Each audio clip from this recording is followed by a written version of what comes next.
you know, one definition of happiness is somebody to love, something to do, and something to look forward to.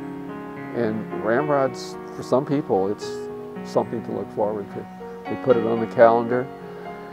They get to ride with their friends and family. And an event like Ramrod can do that for people. I'm biased, obviously, but to me, Ramrod's the perfect ride, the perfect bicycle ride. It's got it all. It's just got it all. And now it's got tradition.